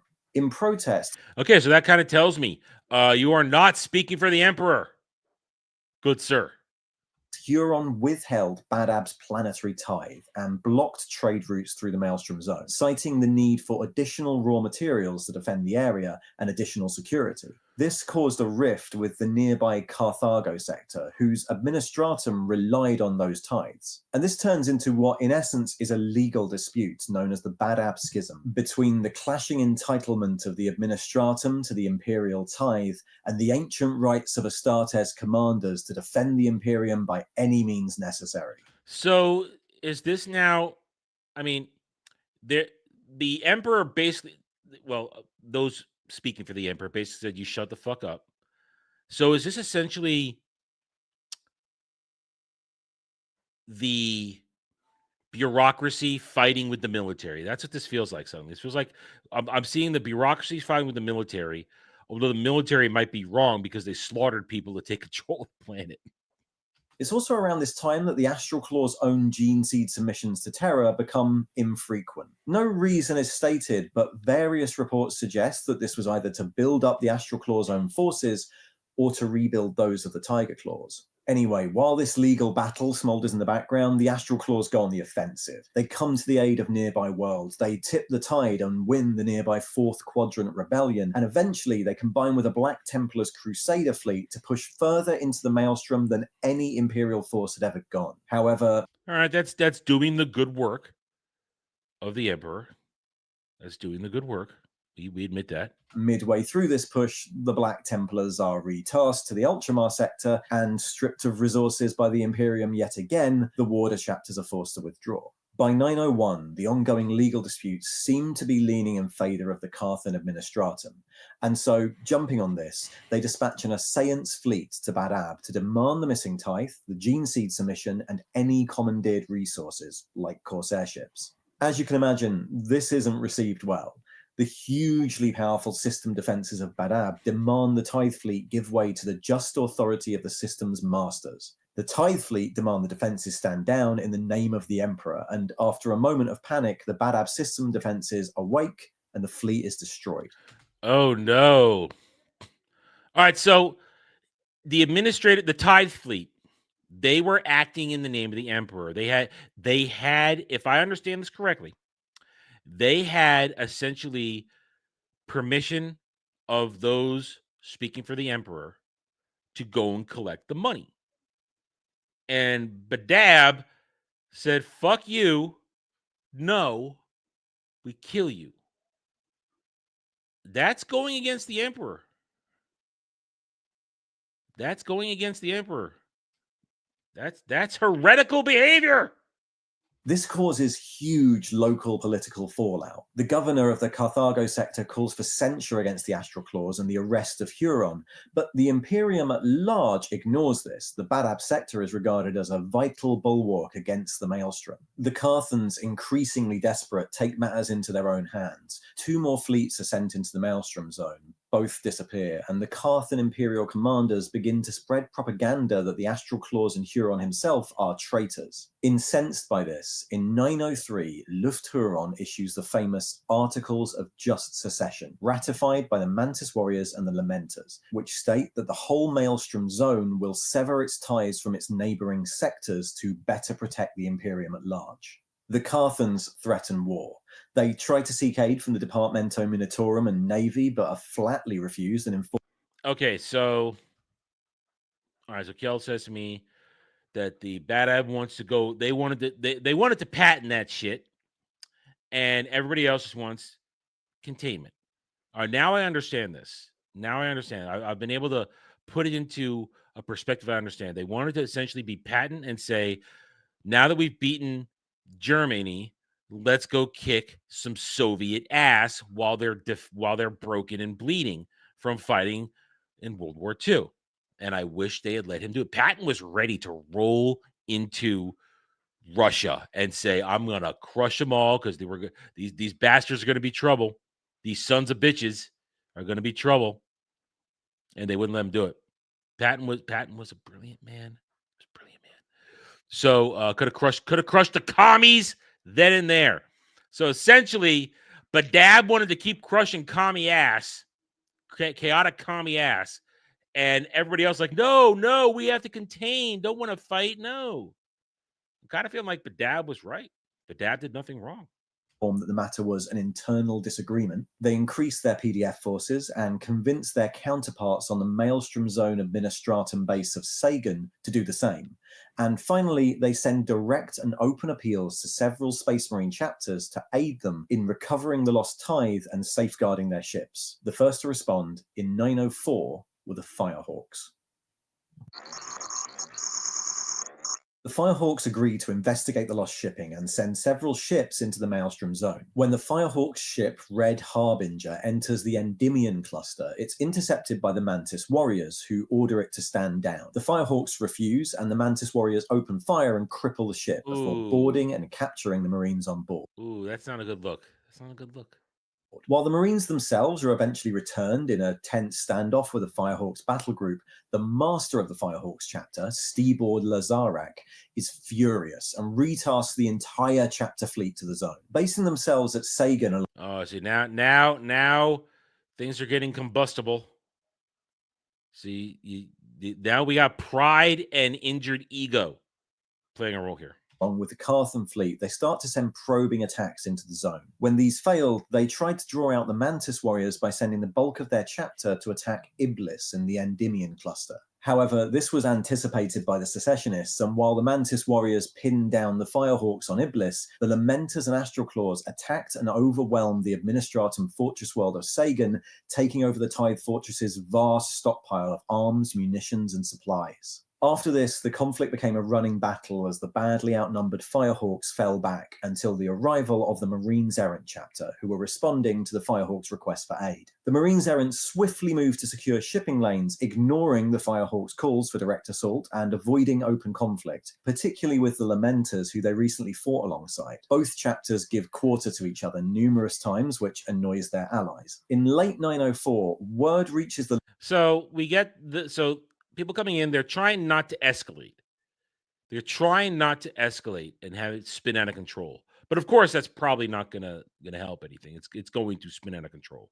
Otherwise, we wouldn't be having this lore video, would we? Loyalists at the Executioners chapter, who owe the Astral Claws an ancient blood debt, had dispatched a strike force to the Maelstrom Zone to aid in its defense. In desperation, and with the Carthan Imperial commanders almost bankrupted by the dispute so far, the Carth Administratum attempt once again to harvest some of the tithed resources. They assembled a convoy of fleet and Marines Errant ships around the colossal freighter Cardinal Urdaneta, with the aim of punching through to the tithe depots on Viania. But Luft Huron and the Astral Claws were aware of the plan and ambushed the convoy after it had collected the tithes, taking 23 vessels as captive prizes. This effectively knocked the Carthans out of the war, and follow-up attacks by the Astral Claws against the Firehawks in the Golgothan Wastes, and by the Mantis Warriors against the Marines Errant on Bellerophon's Fall, decimated the Loyalist chapters and forced their retreat. By the end of 904, this border war was over, and the Maelstrom Zone and its tithes remained firmly in control of the Maelstrom warders. Okay, so that's part one. However, with 5 chapters now in open conflict, the Imperium's high authorities finally decided to take action. They've been fighting for a year. Maybe it'll sort itself out. Oh, no. This isn't good. This is not good. All right, we need to be fighting Xenos and Chaos. We do not need to be fighting each other. They dispatched a delegation of Imperial Legate Inquisitors led by Inquisitor Jarndyce Frayne to investigate. After finding evidence of the lack of gene seed submissions and the attacks against Imperial shipping, the delegation demanded the unconditional ceasefire of all parties and for the warders to surrender. This was immediately rejected by Huron, who stated that standing down would leave the Maelstrom Zone defenseless and his Emperor-given charges naked before the enemy. I guess that is true. I guess that's true. I can see why he would say that. But damn, you should already understand Space Marines fighting amongst each other it's not good. It's not good. Legal dispute to a local feud, the Badab War had now become a conflict between the Imperium and all who stood with Luft Huron. After the judgment of the legates was delivered, a force of Space Marine chapters was assembled from those in the area, consisting of elements from the Salamanders, Raptors, and Fire Angels, and led by the Red Scorpions. The Firehawks and Marines errant are stood down from frontline duties, but before they retire, the Firehawks return to the Endymion cluster and firebomb the Mantis. Spite, an outgoing attack of spite. This warrior's protectorate of Sacristan, wiping out more than 90% of the population in revenge for their loss at Iblis. Dude, man, that's petty as fuck. That is petty as fuck. The new loyalist forces gathered at Josiah Quintus and started to push into the Maelstrom Zone, along with fleet elements from Battlefleet Solar. This led to the first big naval battle, the Battle of Silent Reach, between the Red Scorpions and Lamentor's fleets. Though no big gains are achieved, the secessionists are effectively contained by the fleets, and the loyalists turn their attention towards Viania. The Firehawks and Raptors are moved into patrol and escort operations, while the Red Scorpions, Marines Errant, and Fire Angels conduct raids on the Viania system, where they encounter the Tyrant's Legion for the first time. The Tyrant's Legion are the reformed PDF forces of the Maelstrom Zone, commanded by elements of the Astral Claws, and they effectively hold against the raids. At the same time, advanced elements of the Executioners chapter arrive and start to disrupt loyalist supply lines, while forces loyal to Huron take over the independent fortress world of Suangrad from within. At this point, the secessionists called a parley, an abandoned asteroid Parlay?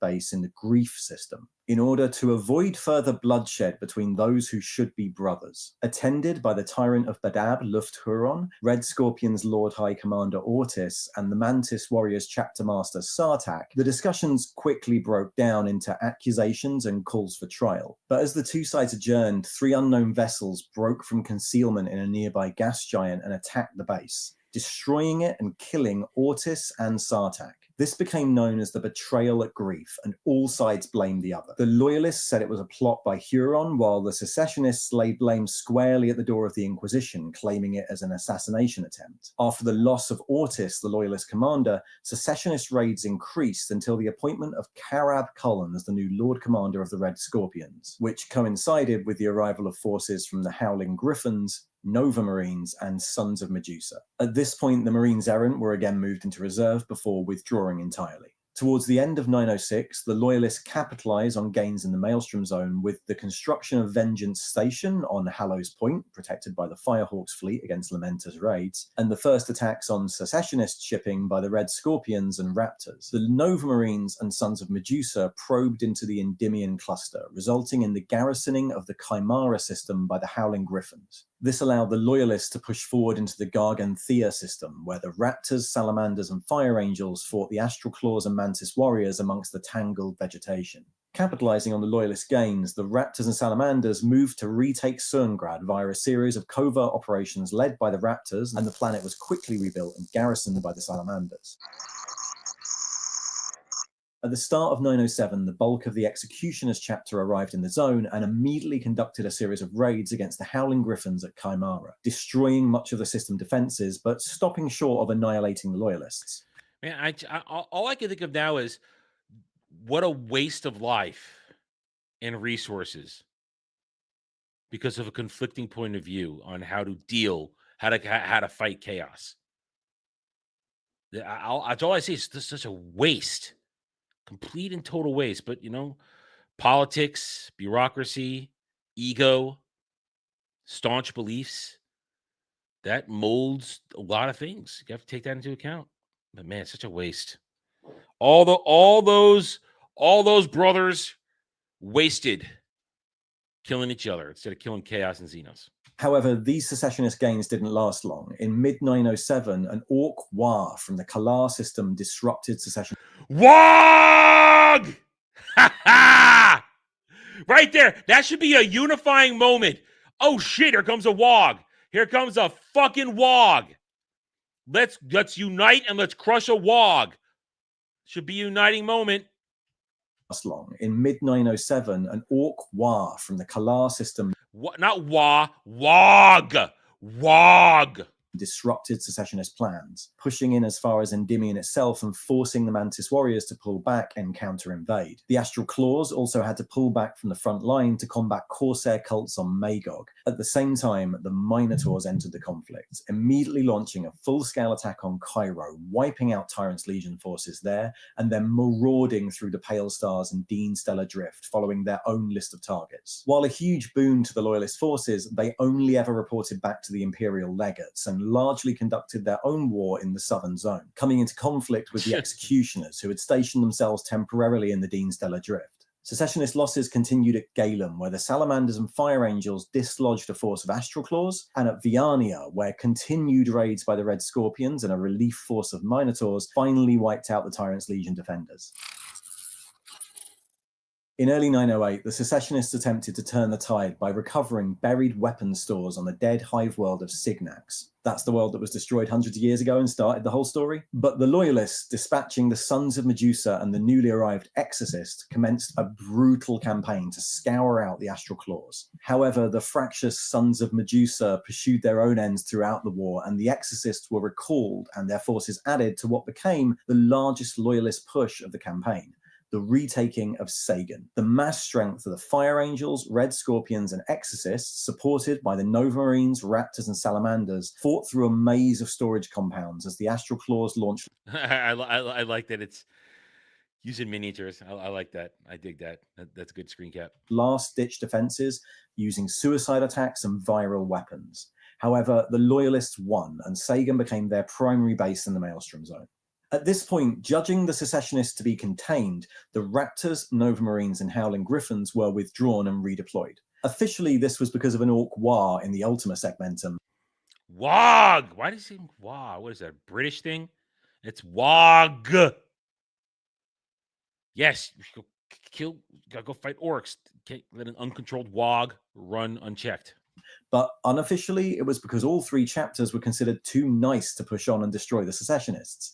Instead, outsider chapters like the Sons of Medusa and Exorcists were reinforced. By mid-908, the Loyalists, noticing that the bulk of the Lamenters chapter was being used to guard the southern flank of the Badab sector against the Pale Stars, started to gather the Minotaurs chapter in strength nearby. They captured the Lamenters' gene seed storage vessel, the Mater Lacrimarum, and used it as bait, drawing in the rest of the Lamenters' forces and destroying them. Only 311 Lamenters survived, interned in a prison hulk for the rest of the war. The Loyalists secured another victory at Angstrom. The Forge world of Angstrom had stayed independent for the duration of the war, insisting on delivering its tithe of material to Imperial representatives every 3 years, regardless of if those representatives were Loyalist or Secessionists. Until now, they've been Secessionist. In late 908, an infiltrating Red Scorpions and Salamanders force attacked the handover of the equipment on Angstrom 8, causing as much damage as possible and scoring a major strategic victory. However, the outbreak of hostilities within their system angered the Mechanicus, who launched retaliatory raids on Galen and Iblis, and Cullen was forced to dispatch the reserved Fire Angels forces to blockade the Angstrom system for the rest of the war. By the end of 909, the Secessionists only held out in the Endymion cluster and the Badab sector itself. In the Endymion cluster, the Mantis Warriors were conducting a hit-and-run campaign against the Fire Angels and Sons of Medusa, while the bulk of the Astral Claws forces and fleet elements were within the Badab sector itself. The Executioners' base of operations in the Dean Stellar Drift was intact, but the Executioners themselves refused to operate under the direct control of the Tyrant of Badab,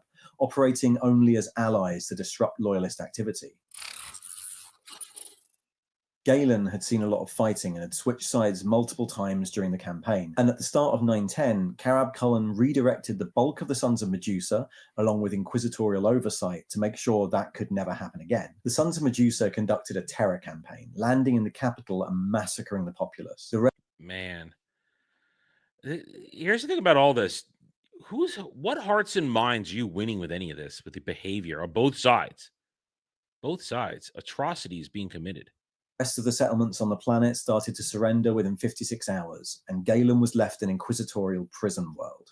Around the same time, the first advanced ships arrived from the Carcharodon Astra, at the head of a full fleet advancing beyond the Golgothan wastes. They were deployed directly to the Endymion cluster in the hope of countering the guerrilla activities of the Mantis warriors, and this Tranquility campaign fell first on the Sigard system, where the Carcharodons destroyed its colonies and plundered resources and war material, before moving on to Iblis and then Endymion Prime itself. Ignoring the Fire Angels still holding out on the planet, the Carcharodons commenced a colossal drop pod assault, turning the entire planet into a battlefield. The Mantis warriors refused to retreat from Endymion Prime and were brought to battle again and again by the Carcharodons, each time returning with fewer Marines. By the end of 910, the Mantis warriors had ceased to exist as an effective fighting force, and the Fire Angels, angered by the conduct of the Carcharodons, were withdrawn from the campaign. The Carcharodons split their fleet to reinforce the Minotaurs and Red Scorpions in expectation of the invasion of the Badab sector. As the Tranquility I don't like that noise. That noise bothers me. campaign came to a close in 911, the Minotaurs and Sons of Medusa, backed by penal regiments newly raised from Galen, had moved to assault Izin on the southern edge of the Badab sector, while the Red Scorpions and Exorcists marshalled forces at Sagan. After intercepting secessionist communications, a combined force of Salamanders and Minotaurs were dispatched to Shaprias in the Lamptan system on the edge of the Maelstrom, where they discovered vast Astral Claws training camps. After assaulting the camps, fighting through hordes of savages and mutants, and descending into the catacombs below, they encountered the first Astral Claws corpse taker apothecaries and huge stores of gene seed recovered from the bodies of loyalists and secessionists alike.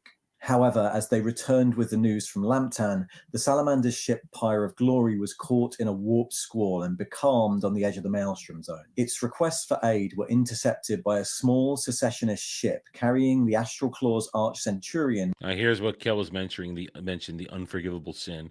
Karnak Commodus, who in turn requested aid in taking it on. When the Executioner's flagship, Phaeton's Wrath, answered, both ships fell on the Salamanders, leaving them crippled and accepting their surrender. However, as the Executioners and Salamanders gathered to formalize the surrender, Commodus led a boarding assault into the Pyre of Glory in an attempt to access and steal the Salamander's gene seed. Furious at the dishonor, the Executioners turned on their allies and slaughtered the Astral Claws before withdrawing back to their base in the Deanstellar Drift. With the Lamenters, the Mantis warriors, and the Executioners now removed from the conflict, the Astral Claws were truly alone, and Lufthuron became more and more erratic. Symbols of the Imperium were destroyed, and the Badab sector truly That's blasphemy. That's blasphemy right there. Turned renegade. At the end of 911, the invasion of the Badab sector started. Cullen had already set up secondary fronts at Isin and Disabolus, with Red Scorpions, Exorcists, and Minotaurs forces. Here's what I don't understand. At this point, man, you're done. You're done. You are surrounded. You've lost every other system that you controlled. Just give up, man. They're going to outnumber you and crush you at this point. Conducting raids into the sector, but the first major assault was on the Piraeus system. On the second moon of Critias, Karab Cullen and Lufthuron met in personal conflict, both wounding each other, and the Loyalist forces are trapped on the surface before the Imperial Navy managed to turn the tide and defeat the secessionist fleet, attempting a daring extraction. In the aftermath, both forces claimed victory. For the secessionists, Piraeus was defended. You know, I recall suddenly now, I remember back in the day, because I've been thinking about this as we're listening, thinking about the ground comment and that, and how there's so much of 40K is about the armies and that. I remember when it first came out, they released an actual spin-off of Fleet Combat for 40K tabletop. I remember my friends getting into it. I was just watching because I'm not understanding. I was like, okay, I'm trying to comprehend what's going on here. I remember there was a period of time, or I don't know if it still exists at all. I have no idea. But I remember I was watching when they launched the 40K equivalent of tabletop naval warfare, and they played a few rounds. I remember watching that now. Yeah, I just unlocked that memory. I remember now because I'm thinking, man, how do they not have a bunch of stuff for naval combat? It's so important, but they did. There are miniatures for naval combat in 40K. There are. But at the cost of their fleet. For the Loyalists, they destroyed a huge proportion of the secessionist forces, and with the space lanes open, they were now in position to press the attack.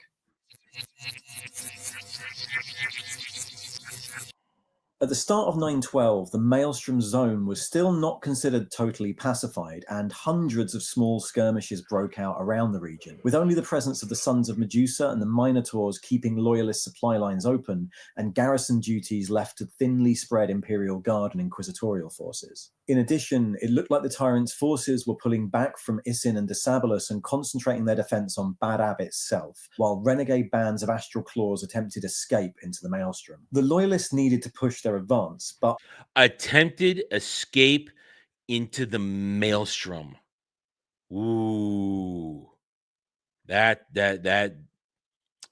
says a lot to me. It's like, oh, we're going to go in there.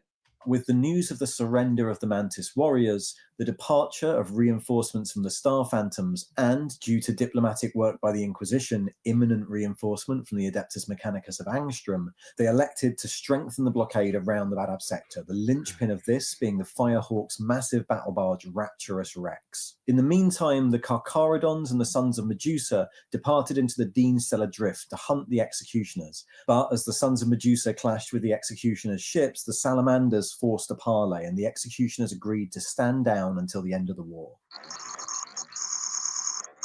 In 913, the Star Phantoms chapter arrived at full strength along with a maniple of battle titans from Legio Crucius, and the final siege of Badab began. The Ring of Steel, the defences surrounding Badab, was breached by the genius of the Mechanicus of Angstrom, as they utilised the Rapturous Rex to tow and fire a burning stellar core into the primary control fortress of Sentinel Sigma. As Sons of Medusa and Exorcist boarding teams assaulted the burning station, the Minotaurs carried out strikes against Badab Secundus and Rygiel, decapitating their military commands. Finally, as Sons of Medusa forces gained control of the Ring of Steel, the outer Badab system became a sea of fire. The guns of Badab itself were still to be feared, and so the assault was split in three. The Star Phantoms, Sons of Medusa, and Firehawk seized control of the High Guard, the old Astral Claws fortress monastery in orbit around Badab Primaris. And as orbital bombardment from this and the Loyalist fleet commenced, the Carcharodons deployed in full strength into the hives of Badab to sow terror, while the bulk of the Star Phantoms landed troops and titans and laid siege to the Palace of Thorns. The slow grind pushed on all day and night until, on the second day, the Carcharodons dispatched strike teams to the hive's subsurface and sabotaged and overloaded the ancient atomic reactors that powered the hives. As the surface of Badab Primaris started to crack and break, the Carcharodons pulled back to orbit, and as the guns fell silent, the Star Phantoms pushed forward into the palace. Captain Zrukal Androcles was mortally wounded in single combat with Lufthuron within the palace, but the Tyrant of Badab and a small force of Astral Claws escaped as the planet collapsed and... Oh, are they going to escape into chaos? Loyalist and secessionist forces alike attempted to flee to orbit. The Badab War was over. I'm most interested now in the aftermath. This is what I'm most interested in at this point. In the aftermath, the Astral Claws were declared traitors most foul, and the other secessionist chapters guilty of breaking with the ancient covenants of the Codex Astartes. They were sentenced to complete 100-year-long crusades to atone. The Mantis warriors... To the death watch with you.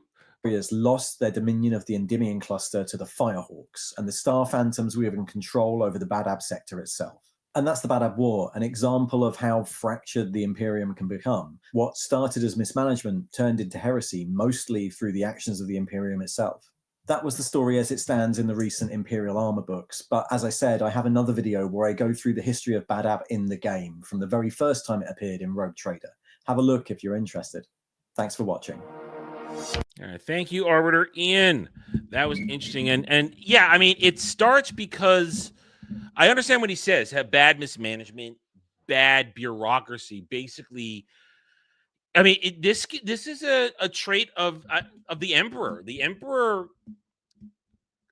doesn't care about minutia and leaves it in the hands of other people, and shit goes bad. Also, because the Emperor makes bad decisions. I know he has a video out there about, is the Emperor right in what he does? Emperor makes bad decisions, and we've already seen it in other videos when he finds some of his lost sons, the Primarchs, and forces them into doing things that any sane person wouldn't put a psychotic madman in charge of an entire legion of Space Marines and then turn them into bloody maniacs. I mean, so right here, it's like you had the Imperium, the Empire should have reconsidered the stance on how to deal with that situation, but instead they let bureaucracy handle it, and then it blew out of control when military clashes bureaucracy, because bureaucracy thinks they can run military, but the military says, we know what's going on here in the maelstrom. We know what it's going to take to crush this shit. Look what we're doing. We're doing good work. Why are you handcuffing us? They're like, no, shut the fuck up. We don't want you to ruin our bureaucracy. And then of course it goes out of control when you have someone feel so insulted he becomes a madman and allows atrocities like stealing other people's gene seeds to happen. So yeah, that's a tragedy. And all I could say again is, how could a literal wog was on their doorstep, an orc horde is on their doorstep, and only one of them stops to go and take care of it. Only one of them starts to go take care of it. Tag me where? Where on the thing here? Oh, are you guys? The shaming has begun. Has the shaming begun? Oh no, the shaming has begun. The shaming has begun. Dermy replies, I don't think corporals stealing 500K from a charity and not paying their talents for years. Shit. Oh no. The point in shame. Listen, all I said was shame him. How you guys choose to go about doing it is my hands are clean. I did not give specific orders. I just said go point and shame at him. Point the finger of scorn. Oh boy. I still think he should take a break and play video games with his friends. I think he should. There's still time to do both. There is time to do both, in my opinion. There is time. Hell, if I feel like it when we're done with Space Marine 2, I might play some more. Since I don't gotta go anywhere tomorrow now, I might play some more Tainted Grail tonight when we're done with Space Marine 2. I might do that if I feel like it. There's a video. We'll see. Whatever. Anyway, all right. I think we're done for today. Another Warhammer Wednesday in the books. We had a fun day today. A lot of stuff. A lot of things are now cooking. We're going to have the Outlast 2 stream this Sunday. We're going to have more gaming of other stuff. We're getting ready for Baby Steps review this Friday and for Thursday or Friday. And we're going to have a lot of good stuff going on. Remember also, if you haven't seen already, Saturday Night Driving this week, we're doing the Thomas Crown Affair. Pierce Brosnan, Rene Russo. Good, excellent movie. Far better than the original, and infinitely going to be better than the abomination that Michael B. Jordan is now festering to make. And then we'll have Saturday gaming. We'll have co-op gaming on Saturday. We'll be doing Dark Tide. And we'll be doing maybe Starship Troopers again if we have enough people and we're not all bummed out. I know this last Saturday I kind of tapped out early. I wasn't feeling it. I wasn't playing at my best, and I know I was making bad decisions. So I stepped out and I let the others play. Because at that point I just didn't have the oomph to do it. Either way, thank you everybody for joining me today. Remember to hit that like button, subscribe to the channel. And I will see you guys later tonight for Space Marine 2 and tomorrow for another daily dive at 1 p.m. Eastern. Thank you, everybody. Have a good rest of your day.